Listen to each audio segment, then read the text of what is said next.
Chapter 6.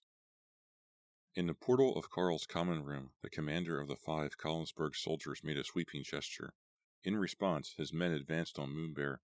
Crouched in expectation, the barbarian retreated, eyes locked on the pinched hands beneath the guard's red cuffs. Suddenly wordless and solemn, Karl slipped back behind his bar, studying the guardsmen and their quarry in a guttering swirl of candlelight. The remaining Wynethians straggled to the relative safety of the room's center. Recalling the doorway into Karl's kitchen which led outside, Tazir edged around the bar with deliberate slowness designed to mask his movement. His heart raced. Memories of guards' torture sent waves of pain through his limbs. The urge to slip away became an all-consuming passion. Apparently they want Moonbear. I'm no help to him in a fight. No need for both of us to die.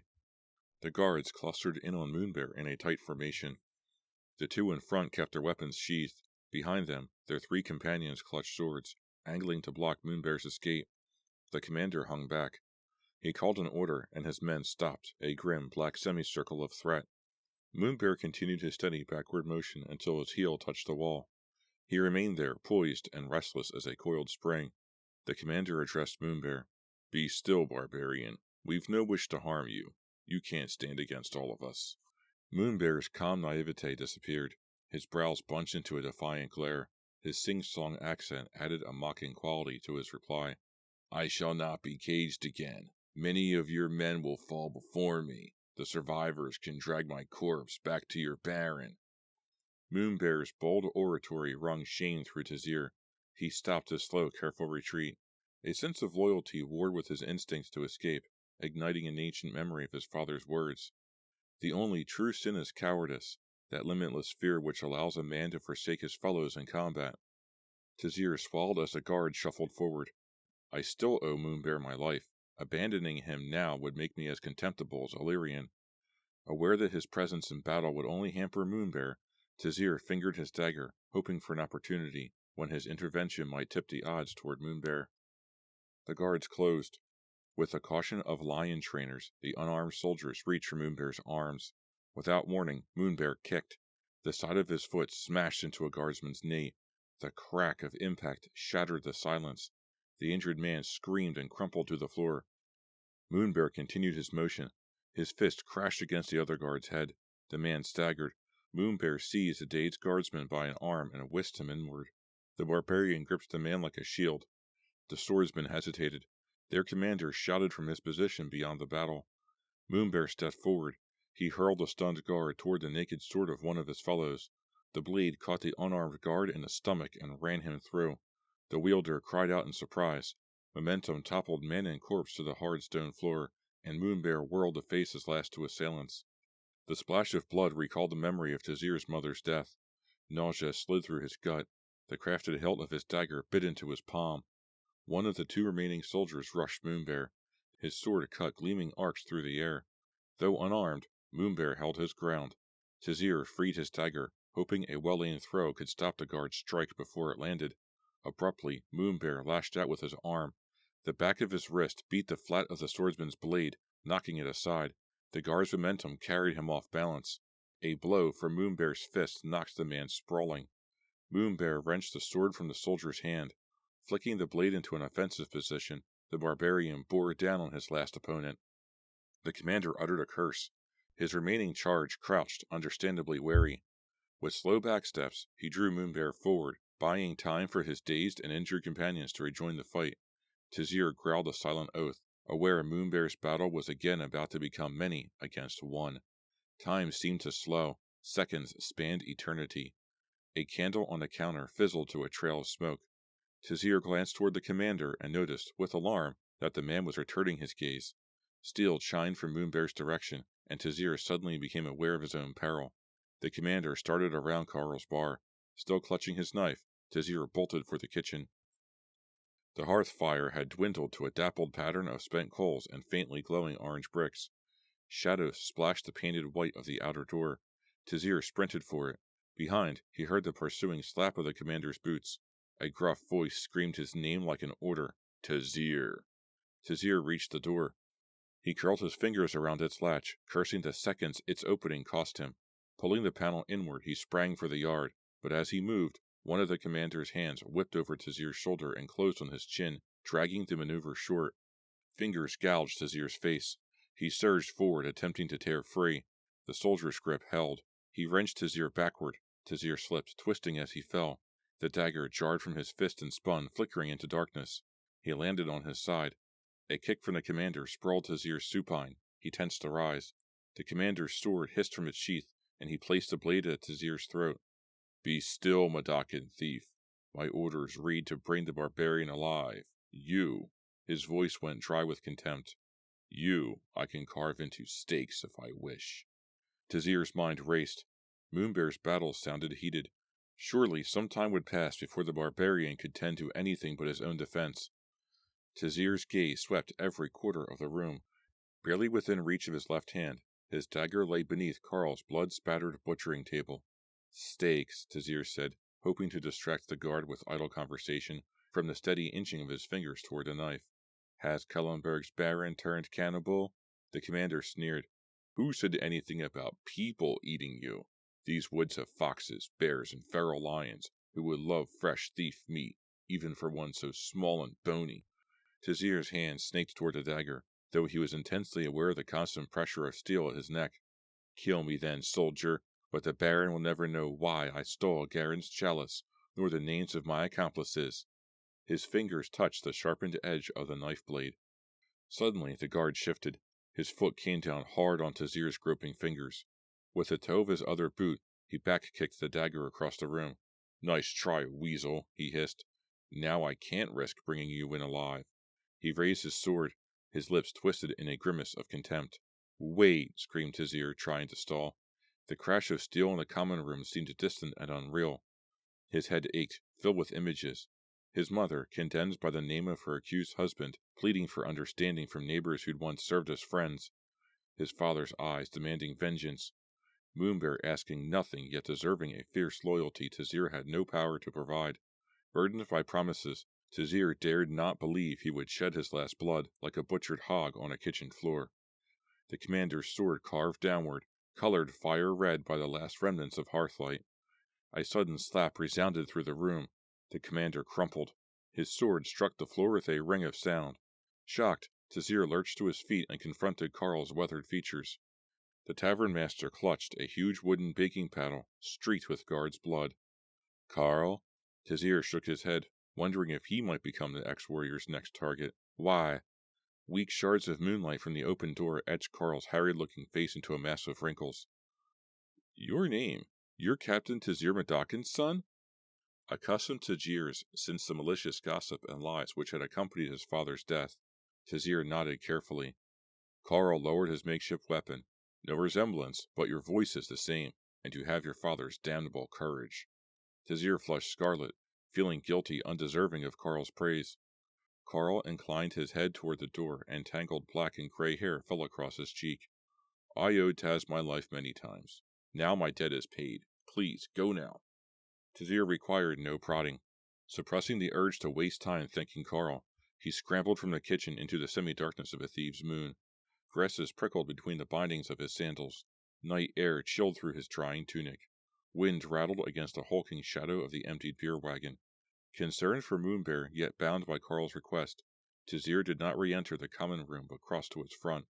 There he discovered half a dozen of Collensburg's striped zebra steeds, bridle-tied to the copper handrails. He freed them all.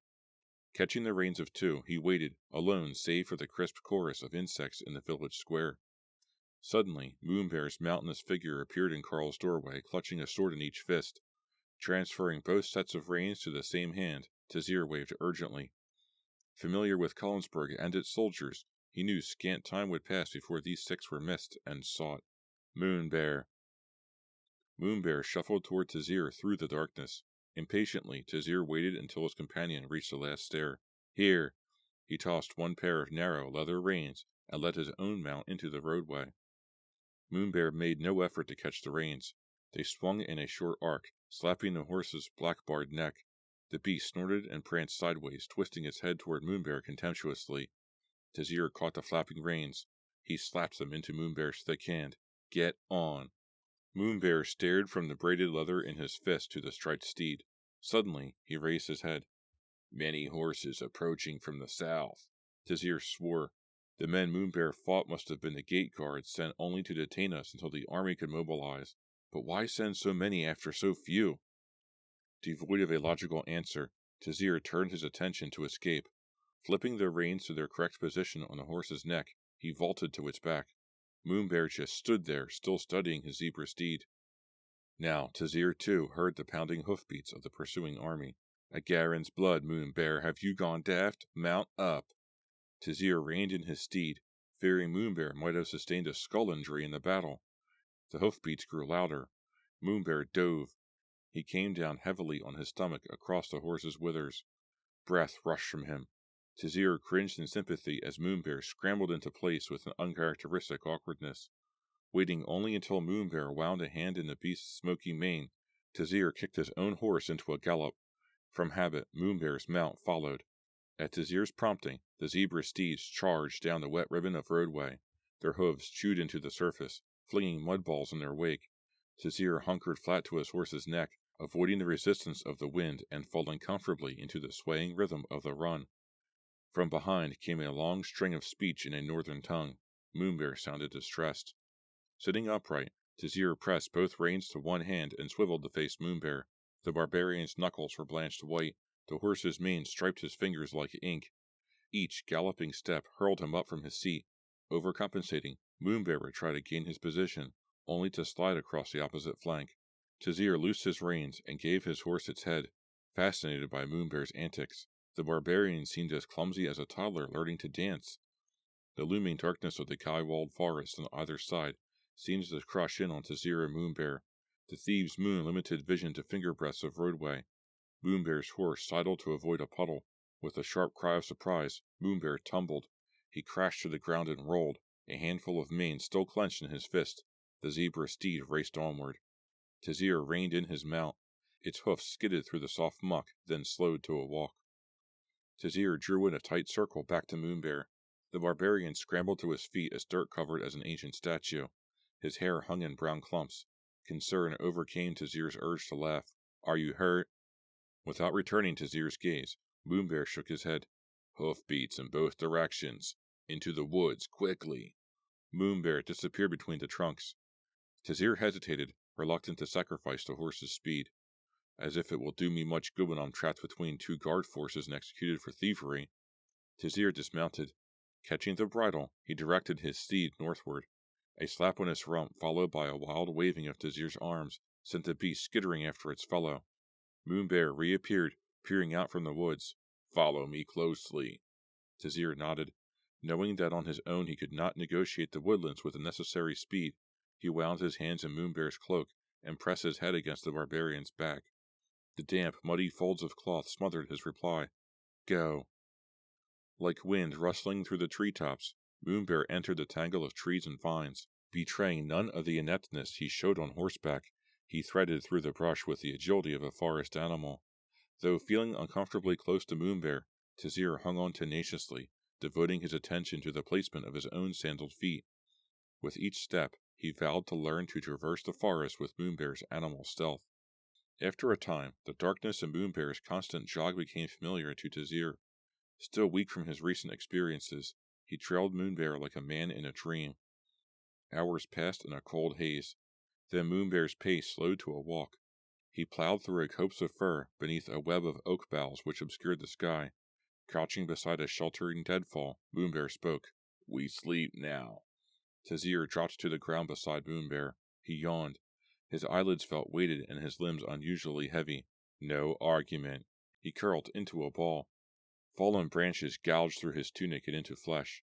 Cursing, he cleared a spot on the forest floor and sprawled across it. Tizir squeezed his eyes shut, craving sleep yet hyper-alert. He could feel his heart beating, rapid and thready. Tizir rolled to his side, seeking the most comfortable position.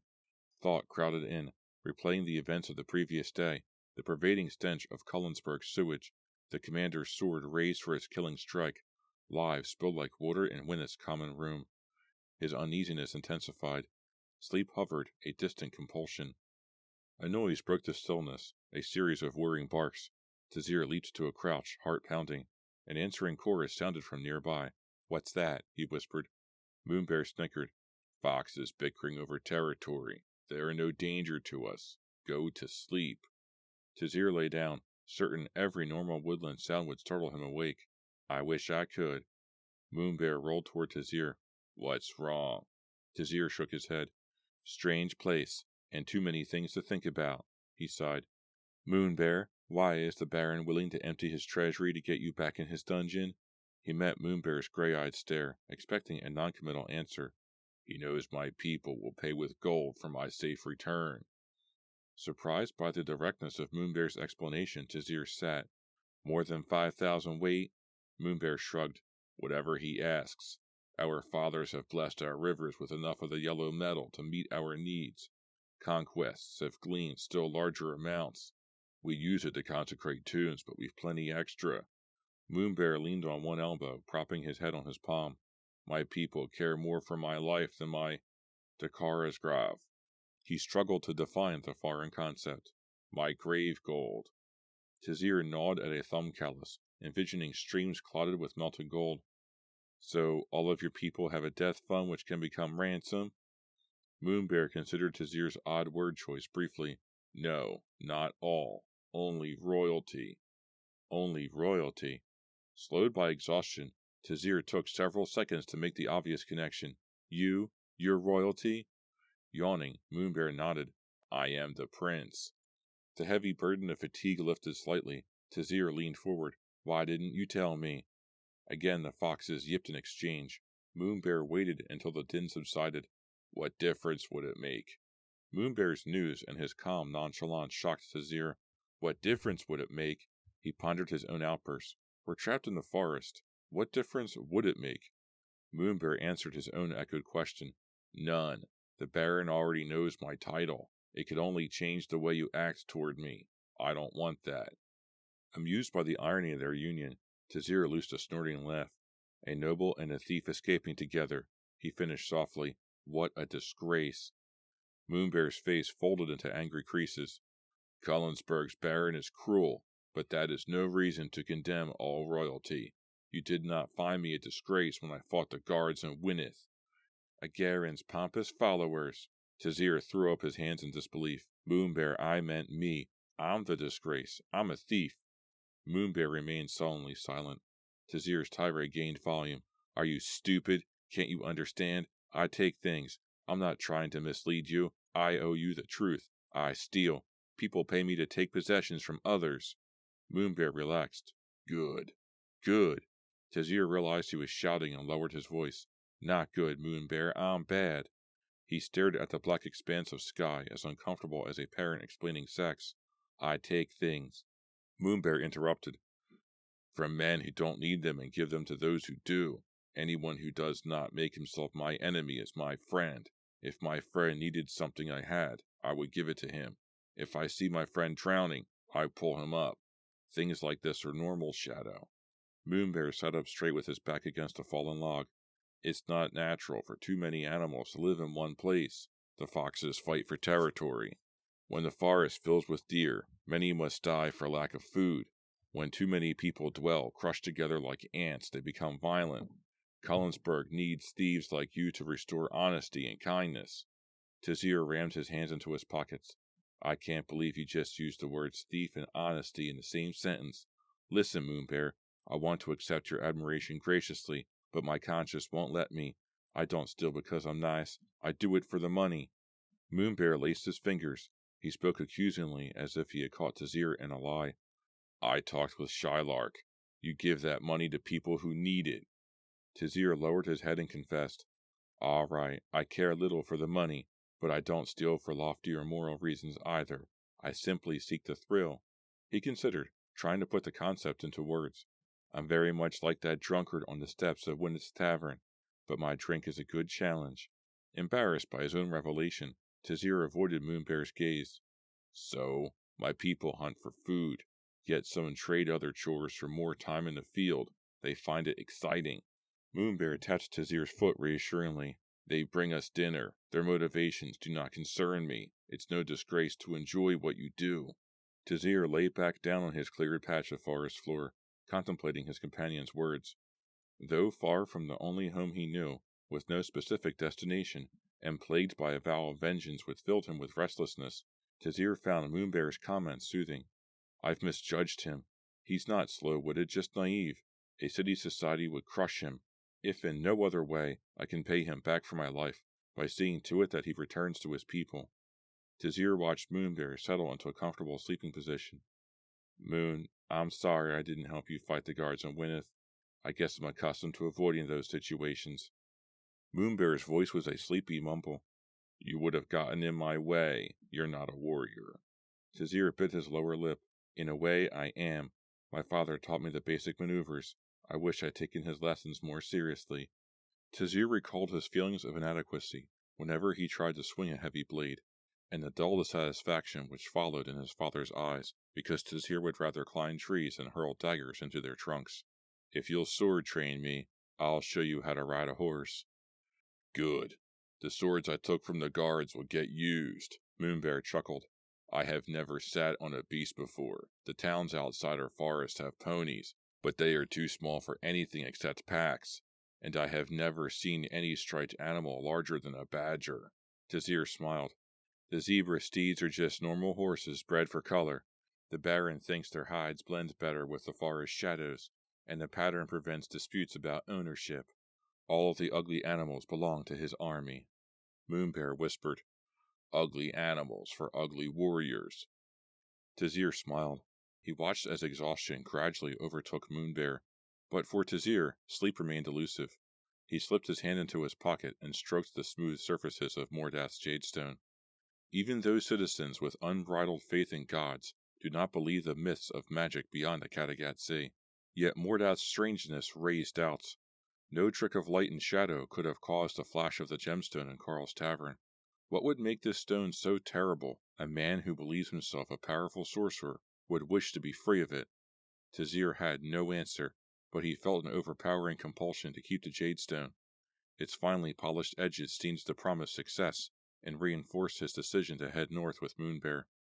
As Tazir hovered near sleep, his mind conjured the image of a woman. Wind pushed her short, blonde ringlets back from a beautiful face. Her blue eyes beckoned. Her mouth was soft with a laughter which filled Tazir's dreams. Tazir slept deeply, oblivious to the staccato yaps of hunting hounds, which gradually replaced the smooth, fluent music of the foxes. Chapter 7. The morning sun rose over the Kierwald, its beams reflected like emeralds from raindrops on the aspen leaves. In the forest south of Collinsburg, the woodsman, Aird Moore, stacked knots of rotten oak on the fire in his stone hearth. He placed each log with practiced care, knowing it would continue to smolder until his return that evening. Smoke billowed out from the blaze into the confines of his one-room cabin. A wolf spider raced frantically from a crack in the burning wood. Seeing no purpose in its death, Aird Moore leaned a stick against the log. The spider scampered down it and disappeared into the moss-chinked wall. Aird Moore kicked a twig into the fire. A second chance is a rare thing no one deserves. I hope you appreciate it. Wind ruffled the skin door of Aird Moore's cabin, admitting the sun in undulating bands. Light sheened from the off-white surface of the antlers which supported his bow and quiver. One from a red deer stag, the rack served as Aird Moore's only furniture except for his fur bedding by the fire and a rough wooden table. Disdainful of possessions he could not easily carry or replace, Aird Moore's wanderlust kept his furnishings simple and his social encounters brief. Stepping over the sword by his bedside, Aird Moore retrieved his bow. He stretched the quiver across his back and examined the bow for wear. Satisfied with its condition, he strung the weapon and slipped through the cabin door into the surrounding glade. A squirrel bolted from the clearing. It scrambled into a tree and watched Aird Moore in silence. Saplings bowed in unison. Their taller fathers stood firm, unswayed by the breezes which rattled through their branches. Aird Moore's buckskin hunting shirt absorbed the morning warmth. Bow in hand, he jogged across the meadow to the trail which led to the thickly forested hills to the south. Once on the path, Aird Moore slipped into the habitual stealth of a predator. He walked into the wind. He paused to observe and listen between steps. His senses sifted purposeful movement from the intermittent effects of the breezes.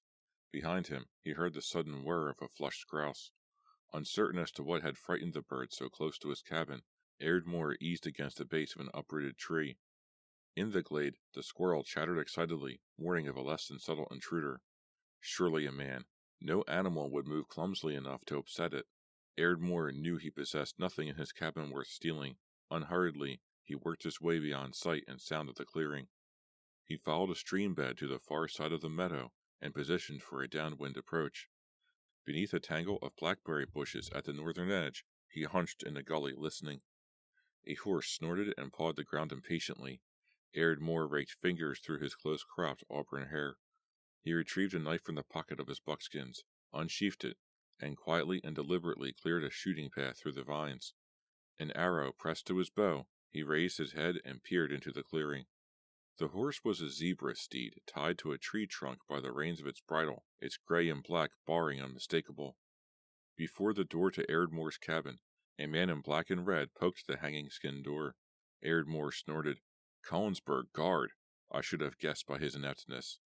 The discovery revived memories of Ardmore's time served in the Baron's army. If we crashed through the forest with his lack of caution, the barbarians would have butchered us like cows. Ardmore knocked the arrow and aimed it through his cleared fire line. Turn slowly. The guard's muscles knotted beneath the linen of his coat. He whirled. His gaze flitted across the bush unfocused. His hand fell to his sword hilt. Who are you? Show yourself. Disgusted by the guard's recklessness, Ardmore remained still. You are in no position to make demands. The Collinsbergen's eyes swept the clearing, seeking the source of Ardmore's voice. Show yourself. I like to see the people I talk with. Very well. Ardmore stepped from the blackberries, holding his arrow in place with a finger looped over its shaft. But your enemies won't always grant you this courtesy. What do you want? I don't take well to uncoordinated children stumbling through my forest. The guardsman's face flushed scarlet with offense. I'm a soldier, trained to excellence by Captain Salik Kanathal. Then Salik has become an idiot. If he taught you properly, I wouldn't be standing here with an arrow pointed at your chest. Now, why have you come? The guardsman glared. Apparently finding further argument futile, he addressed Ardmore's question. I came seeking Ardmore, the bounty hunter. He shifted his hands from his hilt to a less threatening posture. Ardmore lowered his bow. You found me. The zebra steed tore at the ground with a hoof. The guard smiled weakly. The Baron wishes to hire you. Ardmore scratched through the curly, wiry hair of his beard. For whom? The soldier fidgeted. A couple of prisoners escaped from the dungeons a week ago. One's a local thief, a black-haired, blue-eyed, skinny little snake about this tall. He indicated a level just beneath Ardmore's chin. The Baron doesn't care in what condition you bring him in. He's only worth a fraction of your bounty. His companion... The guardsman reached his arm as far as it would stretch. Yellow-haired barbarian. He's fierce. Ardmore studied the guardsman's shadow-streaked face in the thin light of morning. How fierce. 6 of our men cornered him in Winnis Tavern. He left 4 dead and 2 injured. That's fierce, Ardmore considered. I don't work cheaply. The guardsman's mouth flicked into a smile, as if he found the statement particularly humorous. The Baron's ready to pay 4,000 gold weight for the barbarian and 1,000 for the thief, but you'll get no money if the barbarian's killed. The sum struck Ardmore momentarily speechless. A vision of his beloved Inge filled his mind. Her blonde cascade of hair danced in Norway's autumn breeze. A heavy bearskin robe disguised the graceful curves Ardmore knew so well. 5 years ago he had asked for her hand in marriage. Her father's reply still rumbled through his thoughts, sour as mocking laughter. My son is dragon rank and my uncle a jarl. My family is blessed. I will not wed my only daughter to an impoverished foreigner. Begone! I forbid you to see her again. And though Ardmore had spoken of love and escape, Inge dared not defy her father's decree. Now, in his familiar clearing in the Kilewald wilderness, Ardmore felt hope displace the bitterness his memory inspired. With 5,000 weight in gold, her father must accept me. But he also realized the Baron would not offer such a staggering reward for a simple quest. This barbarian bested an entire patrol, and the Baron expects me to bring him in alive. The soldier shrugged. You have to earn 5,000 weight of gold. Salik has a division of our army tracking them now. If you can deliver the prisoners directly to him, you'll still get your bounty. Ardmore plucked at his mustache, suspecting treachery. If I give the fugitives to Salik, what would keep him from claiming their capture? If I turn them over to the captain, I'll need many witnesses and some assurances. Tell your baron I'll take his offer, but if I deliver the barbarian to Salik, he'd best be carrying my bounty. I'll not have my payment delayed. De Collensbergen started toward his horse. He made a noncommittal gesture, indicating that Erdmore's request was beyond his authority to grant. Where are they now? The guardsman freed his zebra steed and snapped the reins over the horse's ears. In the Kylewald, probably not far northwest of Wynneth. Our army is close behind with hounds. We may not need you. Erdmore laughed. You'll need me. Crashing through the forest like a cattle herd, your men won't get within arrow shot of a barbarian. He watched the guardsman mount his oddly colored horse. Soldier. The guardsman reined his steed. Erdmore rubbed his weathered hand across his brow. Next time you or one of your fellows enters my glade, he'd best do so without disturbing the game. He raised his bow to remind the man how narrowly he had escaped death. Without replying, the guardsman rode into the forest. Erdmore walked to his cabin to retrieve his sword. It seemed strange to accept the mission of blood to regain the love he had lost so long ago in Norway. But, during his 10 years of warring against barbarians, killing and hunting men had become routine. After a decade steeped in blood and death, returning to the mundanity of Collensburg to brag about the war and its atrocities had seemed a farce. Instead, he traveled extensively, seeking a peace he found only by settling in the same woodlands which had served as the battlefield. Good hunting, he murmured to himself. Erdmore arrived in Wynneth near midday. He walked in silence, feeling conspicuous among open village roadways and pastures. Unlike Tazir, Erdmore found no security in the sight of Karl's neatly painted tavern with its copper railway. Approaching it, he tripped the latch and entered the common room. Dressed in buckskin from his coarse shirt to the boots on his feet and equipped with bow and sword, Erdmore seemed out of place among the Wynnethian farmers. Though aware of the presence of 3 other customers, he did not trouble himself to glance at them, but walked directly to the bar and took a seat. A pock-faced adolescent with wild, dark hair confronted him from the working side of the bar. Drink, sir? Erdmore pinched leaf mold from the lining of his empty pocket. No, not now. Is Karl in? 9 years had passed since Karl and Erdmore shared time in the Baron's army, but allies made in combat are not soon forgotten. The youngster shook his head.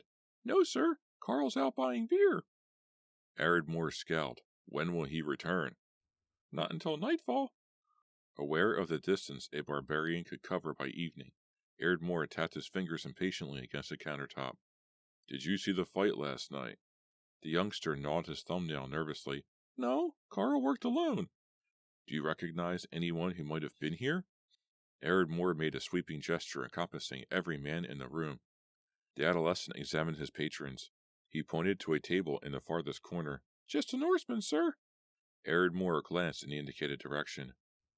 A man sat alone, hunched over a glass of fine wine. His white blond hair fell to the small of his back, as well tended as a woman's. A closely cropped beard, masculinized features familiar to Erdmore. Mordath!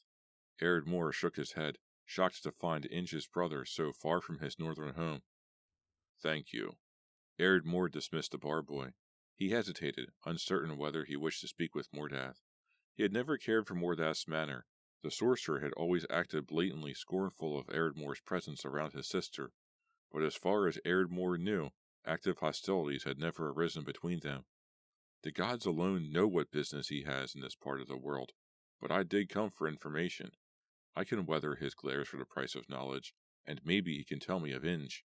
With that thought, Erdmore strode to Mordath's table. Mordath stared into his drink with an intensity which Erdmore suspected was an act. The sorcerer waited until Erdmore sat across the table, then raised his head with regal disdain. He studied the woodsman in the crisp afternoon sunshine, his pale eyebrows arched in recognition, his mouth set in a grim line of interest. You. He stretched a long-nailed finger toward Erdmore's chest. You've come to me. Mordath's affections amused Erdmore. He smiled. Not intentionally. Wynneth is the last place I'd search for a sorcerer. What are you doing here? Mordath remained leaning forward, hands balled on the table before him. I came for you. For me? Brazenly, Erdmore chuckled. You could have waited in this tavern until Ragnarok. You know I live in the forest. So does anyone, you might have asked. Mordath's lips twitched upward. Ah, but you're here now, hunter. His palm curled back to the body of his wineglass. I knew the precise location of her hovel in the Kilewald. This past year, I gained the ability to track magically. He inclined his head to indicate the jade-tipped dragon staff. Meanwhile, I had dragon rank business to attend in town. Ardmore snorted. You always were a bad liar. The handful of people south of the Kattegat who have heard of the dragon rank or sorcerers believe in them only as beggars' tales. What business could you have in a farm town? Mordath's long fingernails clicked against his glass like wind-blown branches. That's none of your affair. I wish to meet with you for unrelated reasons. Aware of his advantage, Ardmore considered whether to bother dragging the information out of Mordath. The mage would come this far only from desperation. Apparently he needed Ardmore, and the dragon rank training, which required those studying the magical arts to spend 11 months of the year on the school's grounds, spawned sorcerers with no concept of social interaction. For all his self-important power, Mordath was as manipulable as a child. Mordath continued, obviously mistaking Ardmore's hesitation for acquiescence. For 2 years after you left Norway, I wasted my month vacations tracking you. Had I found you, I would have slain you. Ardmore shrugged unsympathetically. If you spent more time in the woods and less in class, you wouldn't have so much difficulty trailing me. He considered. You're neither the first nor last man to try to kill me, but why would you wish me dead? I don't anymore, Mordath explained. At the time, I hated you for what you did to my sister and my nephew. Surprise crushed down upon Ardmore, and he lost the urge to parry insults. There was a child? He fidgeted in the chair, suddenly uncomfortable. I didn't know. Is there anything I can do? Mordath lifted his glass to his lips and swallowed. Yes. He lowered his drink. That's why I'm here. You tainted Inge, spoiled her bloodline so none of our men would have her, save one. Which one? Ardmore whispered, unable to shake the sudden despair of his loss. His name is Brander. He's a pirate and a scoundrel who spends his days raping and plundering, then brings his concubines home to live with Inge. She's miserable. And the boy, 4 years old, and already as dirty and foul-mouthed as his mother's husband. Anger swept through Ardmore. Repeatedly, Mordath's fist clenched and loosed on the tabletop. I want you to kill Brander. Suspicious, Ardmore went cautious. Why come to me? Surely you have the power to slay him dragon rank, and even Norway must have assassins for hire. Mordath took a great gulp of air and loosed it in a sigh of blatant exasperation. Brander is a soldier. For me to kill him would require magic. Dragon rank mages are rare, even in Norway. Every citizen of Narvik would know I murdered him, and I've no wish to become a fugitive. As to your other foolish statement, Ardmore, I spend 11 months of every year on the dragon rank grounds, where there is no contact with visitors. What would I know of finding or hiring assassins? I came to you because you love Inge. It's a fair trade, I think. Brander's life for Inge's happiness. Ardmore frowned, too familiar with northern culture to believe Inge's father would reconsider the advances of a foreigner even after Brander's death. And once I've slain Brander, you'll help me marry Inge? Mordath shrugged. I won't oppose you, but I can't speak for my father. He has a strong will. He would rather see Inge with a man like Brander than living in poverty with a forester. Realizing that 5,000 weight in gold could barter better than words, Ardmore returned to his initial purpose. I'll consider your offer, but I've another job to finish first. I need information. Did you witness the odd goings-on here last night? Some, replied Mordath. I left before the battle. No matter. Ardmore leaned across the table. I just need some idea of direction. He met Mordath's emerald green stare. Did the barbarian or his scrawny companion say anything about destination? Barbarian. Mordath massaged his knuckles through his beard. Do you mean the Northman? He was no barbarian. He spoke little, but when he did, he used your tongue fluently, and his accent was Swedish. His eyes crinkled in thought. Of course, Sweden does have barbarians. No relation to your Danwaldians, I don't believe. Ardmore's brow knitted with interest. North, then. Calmer Point? Calmer Port is the only city I know with transport ships which cross the Kattegat. He looked to the Norse mage for confirmation, but Mordath seemed suddenly agitated. Mordath's feline eyes went deadly direct. North, he repeated, his earlier composure broken. You think they're headed north. It was a statement, not a question. Alert to Mordath's sudden change in temperament, Ardmore replied, You as much as told me so. Tribal bonds would draw a barbarian home. Mordath caught the edge of the table, nodding agreement. But I didn't know he was a barbarian until now. I will help you find them. No, said Ardmore. His tone was soft, but his hostility unmistakable. I work alone, I don't make errors, and I become one of Karana's Dans before I die for someone else's blunder. No. Mordath paused, apparently confused. Are you stupid? I'm dragon rank. Have you forgotten my tracking spell? With a little effort and will, I could tell you the barbarian's exact location. Ardmore scowled, recognizing the value of Mordath's power, yet unwilling to sacrifice his solitude. Mordath's arrogance and social incompetence might cause him more difficulties than his magic could solve. What stake do you have in my manhunt? Mordath's aura of contempt returned. He seized his staff and flicked it around so its clawed end rested on the tabletop. I'm seeking a jadestone like this one. The thief stole it from me. Apparently thinking Ardmore feared for his bounty, Mordath continued. It's worth a scant handful of silver. Your reward, there lies, and anything else they might carry, belongs to you. Koshin goaded Ardmore to question further. If you wanted the jadestone back, why don't you track it, transport yourself, and retrieve it? Why do you need me? Mordath hesitated, as if weighing his alternatives. I can't locate the gem, nor the person who carries it. The best I can do is find the Swede, and hope the little weasel is with him. He folded his arms across his chest, his eyes narrowed. The magics of transport and murder would weaken my life energy. If my killing spells missed either target, I would be forced to fight, draining further power. Mordath shrugged. He continued with glaring honesty. You're a soldier. Why should I risk having to battle with the barbarian? One question still plagued Ardmore. If you knew the thief took your gem, why didn't you get it back before they left town? Impatience grated through Mordath's answer. I mistook them for local peasantry, a small-time pickpocket and a Swede who chose to live in the forest. The jadestone is of no use to me. I came to Collinsburg to rid myself of it. He clapped his palms to his chin in disgust. Had I known they headed north, he broke off. What's so special about this gem? Mordath waved off Ardmore's question. I don't wish to speak of it. But you will, Ardmore pressed. I don't perform any task without all the knowledge available. Mordath said nothing. Ardmore shrugged. Very well. When I find the thief and retrieve your gemstone, I'll seek out another dragon rank mage to explain its value. Amusement crossed Mordath's features. You're bluffing, Ardmore. You'll never find a dragon rank. Tiring of the game, Ardmore stood. I'll find one, even if I have to go to the front gate of the dragon rank school to do it. Good day, Mordath. Wait.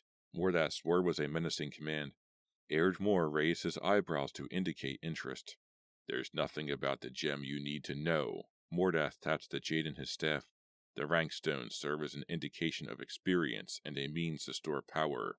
Each stone is designed to hold a maximum of all its wielder's stamina, his life aura as we call it.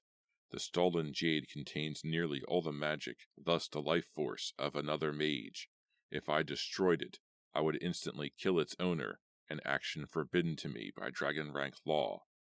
So why did you wish to be rid of it? Asked Ardmore. And now that you are, why do you want it back? Mordath scowled with scornful impatience. We're wasting time.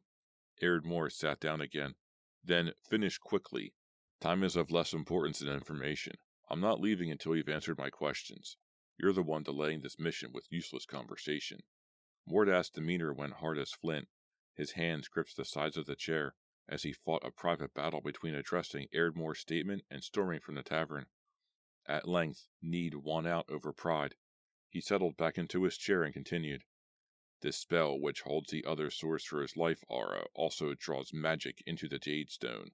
The gem weakens any other dragon rank who carries it.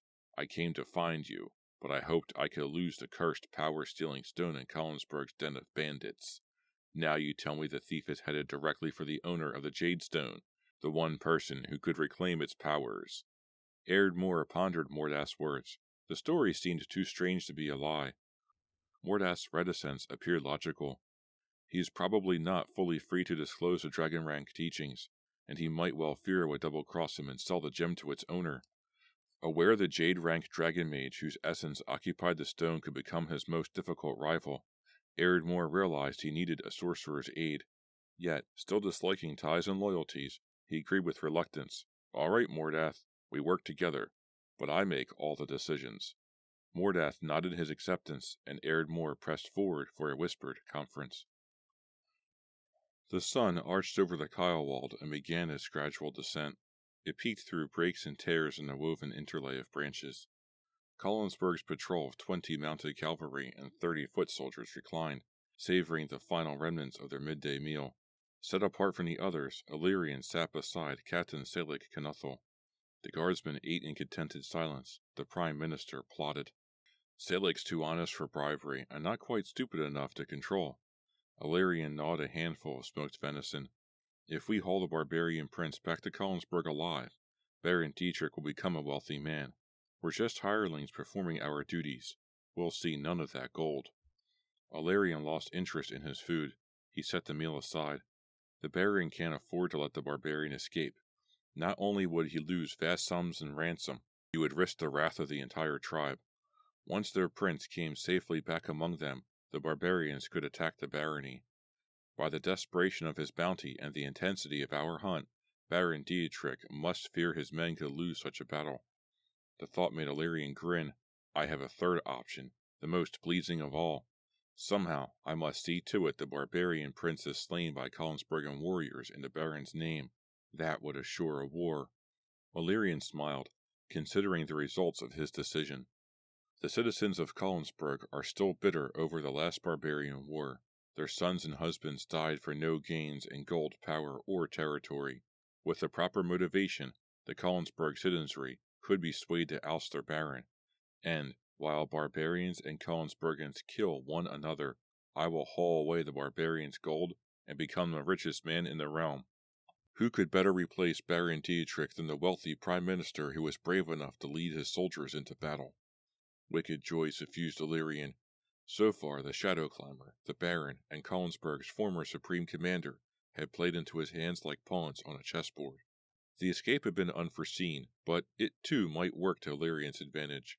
He recalled the careful, patient planning which had brought him to his current position, the forged reports which led to Captain Tazir's hanging, the well-paid messenger who'd implicated the captain, then conveniently died after the trial from a self-inflicted drug overdose, the brilliant revelation which brought the Shadow Climber to justice and confirmed Illyrian as Prime Minister. There remained only one last step. I must gain control of the army, force their hand against the Baron, and take his position myself. Suddenly, light flared in the center of Illyrian's and Salik's camp. Both men leaped to their feet. The captain's sword rasped from its sheath. The radiance stained his steel blade in a series of blacks and greens. Stunned beyond action, Illyrian stared as the sorceries faded and a man appeared in the dispersing glow. His hair hung in a neatly tended blonde cascade. His long, slender fingers grabbed a staff, its end tapered to a huge black-nailed claw which clutched a faceted milky green stone. The mage indicated Salik with his free hand. Sheathe your weapon. If I wished to kill you, I would have done so already. Salik obeyed with obvious reluctance. His fist remained poised near his hilt. Apparently satisfied, the sorcerer continued. I am Mordath, dragon rank of Jade Claw. I have come to aid your task. Illyrian stared, not quite willing to accept the reality of dragon rank legends, yet struck by an entrance too grand to deny. More accustomed to verbal diplomacy than Salik, Illyrian recovered his tongue more quickly. We are honored by your presence. Salik added, Indeed, we would find your help invaluable. Unfortunately, we've no money to pay. Illyrian winced, wishing Salik would leave politics and negotiations to him. Mordath pursed his lips with calm indulgence. I don't want your gold. I'm working for another, though our purposes are the same. Accustomed to his own use of betrayal and treachery, Illyrian grew suspicious. He phrased his query delicately. The value of your skills is unquestionable. What can we do to make your task easier? Illyrian waited, certain the sorcerer's reply would reveal his true motive. Mordath smiled, perhaps reading Illyrian's intention through the cautious construction of his question. My, employer will divert the men you seek toward Hawk Rock. He said you would know where that is. He studied Illyrian and Salic as if seeking confirmation. Illyrian nodded, pleased at this opportunity to capture a moonbear, yet concerned that the presence of Mordath and his partner might impede his plan to slay the barbarian. We know of it. Should we pull into hounds and head toward Hawk Rock? Mordath replied with emphatic swiftness, No. You must continue your chase, and more quickly now. Drive the barbarian and the thief toward the Colding Hills without rest. Make them careless. Otherwise, Erdmore will never find them. Erdmore! Illyrian's exclamation was startled from him. The name jarred a scene from memory. Illyrian stood on the wide street before the Baron's castle, his thoughts warm with the impending success of his treacherous intrigues against Captain Tazir Madakin. You! Erdmore's voice ground through Illyrian's reverie, heavy with threat. Erdmore? Illyrian's reply was a quiet monotone, free of guilt. Cautious as a cat, he turned, shocked to discover the bowman stood within arm's length. Illyrian took a startled step back. Erdmore's face crinkled with fury, his eyes went dark and unforgiving.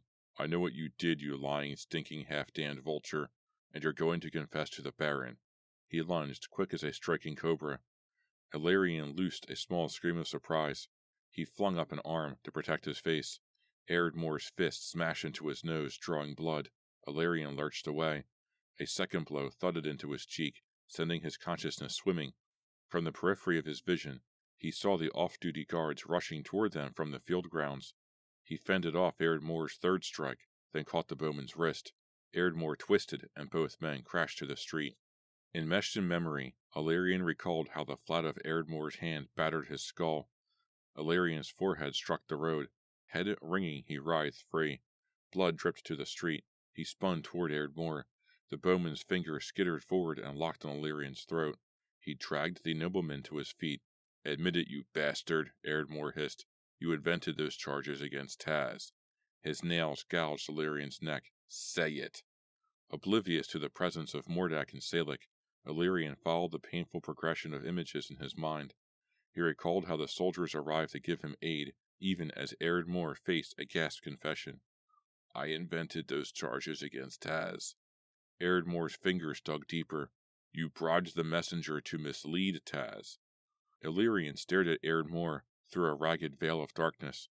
Sweat doused his body, and he knew real fear. I did, he panted, his breath a thin whistle. Then suddenly the guardsmen came to his rescue. 3 pulled Erdmore, flailing and cursing from Illyrian. A 4th supported the nobleman's sagging form. You're all right now. Illyrian rubbed at his bruised throat. He passed a hand across his face, and his palm was suddenly streaked with red. The task of dragging Erdmore to the castle required 6 men. Illyrian heard the bowman's righteous screams. You traitors, let me go. He betrayed our captain. You heard him. He admitted it. His anger cries faded into the distance. One of the soldiers cleared his throat. Will you press charges? Illyrian shook his head, not wishing the matter to go to trial. Though the guardsman would testify that his confession was obtained under duress, he had no wish to allow Erdmore's knowledge to halt Captain Tazir's execution, nor bring Illyrian's innocence into question. No, he served with Taz a long time. It's hard to accept deceit from a commander who was also a friend. Erdmore needed someone else to blame. For whatever reason, he chose me. He smeared blood from his palm to his sleeve. For my own safety, I would ask that you keep Erdmore locked up until after the captain's trial. Now, standing in camp in the Kylewald forest, Illyrian realized he did not wish to face Erdmore again. Erdmore too must die, and Illyrian knew he would need Mordath's cooperation to accomplish such a feat. Without the sorcerer's assistance, the woodsman would prove too powerful an opponent. These thoughts flashed through Illyrian's mind within seconds. Memory broke to reality. Salic and Mordath stared at Illyrian with questioning intensity. Unnerved by their scrutiny, he sought words to explain his heated repetition of Erdmore's name. He met Mordath's gaze.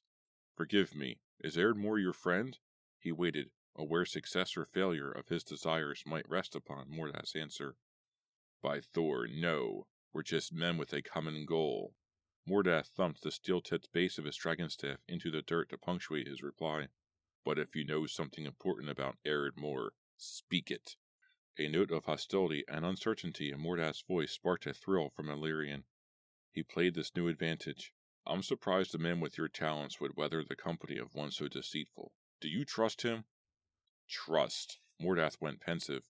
I have abilities beyond your understanding, but I judge character as any other man. Braced against his staff, he leaned toward Illyrian. What do you know about Ardmore? Illyrian suppressed a smile, aware he had won Mordath's attention. We served together in the Barbarian Wars.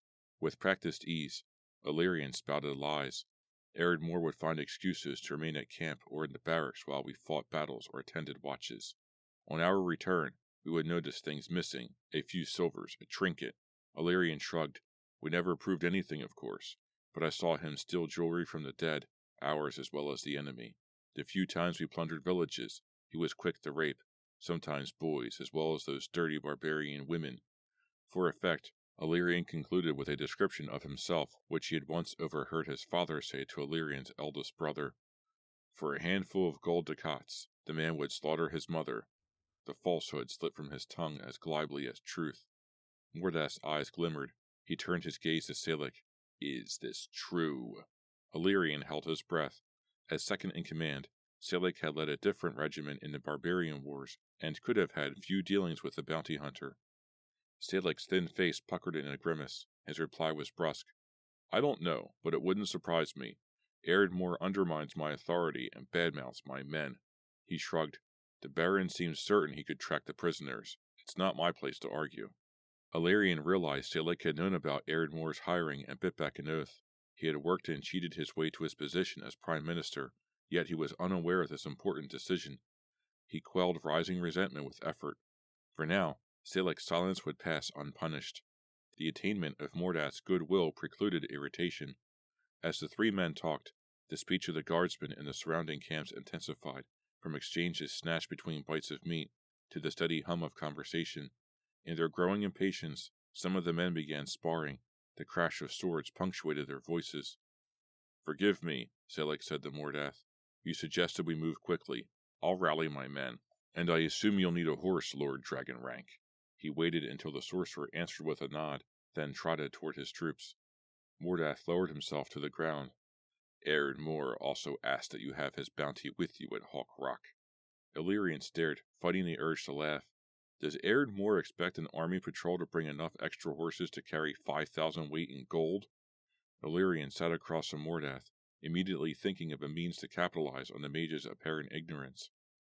I know this is none of my affair, but how much of this bounty has Ardmore offered you? Mordath drew his knees to his chest. I'll get none of it. I've too much power to concern myself with money. Illyrian nodded agreeably. Although, he studied Mordath's face for clues to his disposition. Even a master magician would have uses for a half share of 5,000 weight in gold. Mordath's eyes went wide with curiosity. 5,000. That's the bounty. Mordath stroked the smooth edge of his dragonstaff, saying nothing. Afraid to lose Mordath's attention, Illyrian continued. Of course, if I could claim the reward, I would share it with you. But in fact, I know a means to attain enough gold to make the bounty seem a mere pittance. Interested? Mordath frowned.